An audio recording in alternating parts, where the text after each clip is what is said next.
Allahu Akbar, Allahu Akbar. To alhamdulillah gashi an gudanar da sallar Idi a nan birnin Santambul na ƙasar Turkiya. Wannan masallaci da kuke gani shine masallacin Eyüp Sultan. Masallacin nan da makwancin sahabin Annabi Muhammad sallallahu alaihi wasallam Abu Ayyub al-Ansari yake. An gudanar da sallar ne da misalin karfe 6:07 wanda ya daidai da karfe 4:07 a Najeriya.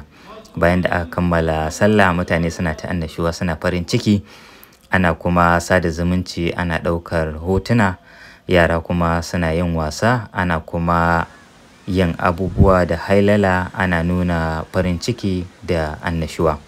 Bayan da aka gama haka kuma ana rarraba shayi da kuma kyautuka ga masallata, duk dai da nuna farin ciki da wannan rana da kuma ƙoƙarin faranta ma bayan Allah rai.